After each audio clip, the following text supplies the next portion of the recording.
Loan అంటే బరువా? చాలామందికి loan అంటే బాధగా అనిపిస్తుంది. కానీ నేను చెబుతున్న ఈ ఒక్క మాట, లోన్ అనేది శత్రువు కాదు. సరిగ్గా వాడితే మీకది సహాయకుడు, మంచి ఫ్రెండ్. మనలో చాలామంది లోన్ తీసుకొని తప్పుగా వాడి ఆ అమౌంట్‌ను రీపే చేయలేక ఇబ్బంది పడుతున్నారు. ఈఎంఐ కట్టలేక చాలా ఇబ్బందులు ఫేస్ చేస్తున్నారు. కానీ ఇంకొంతమంది అదే లోన్‌తో బిజినెస్ క్రియేట్ చేసి లైఫ్ సెటిల్ చేసుకుంటున్నారు. అంటే లోన్ తప్పు కాదు. లోన్ వినియోగం తప్పుగా ఉన్నప్పుడు సమస్య క్రియేట్ అవుతుంది. లోన్ తీసుకునే ముందు మీరు ముఖ్యంగా 3 ప్రశ్నలు వేసుకోవాలి. నాకు ఈ లోన్ నిజంగా అవసరమా లేదా? ఈ లోన్ ద్వారా ఆదాయం వస్తుందా లేదా ఖర్చు పెరుగుతుందా? నేను ఈ లోన్ ఈఎంఐ రీపే చేయగలనా? అంత కెపాసిటీ ఉందా? ఇవి ఆలోచించి తీసుకున్న లోన్ మీకు బర్డెన్ కాదు. ఒక బ్రిడ్జ్ అవుతుంది my dear friends. Bridge between your dream and your success.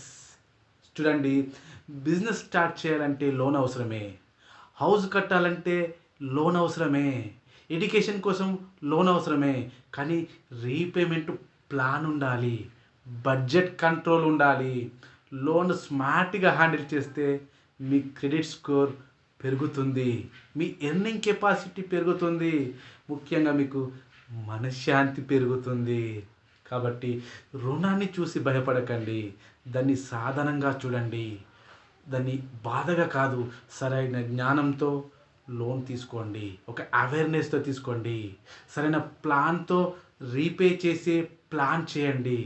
జీవితం ఆనందంగా మార్చుకోండి. నేను మీ doctor Ravisiddhula, certified financial strategist, founder of Loanpreneur wealth hub. మీ జీవితంలో స్మార్ట్ లోన్ డిసిజన్ తీసుకోవడంలో నేను మీకు తోడుగా ఉంటాను. కింద కామెంట్‌లో చేయండి. మీరు ఏ రకం లోన్ మీరు తీసుకోవాలనుకుంటున్నారు? Business loan, education loan, home loan, personal loan.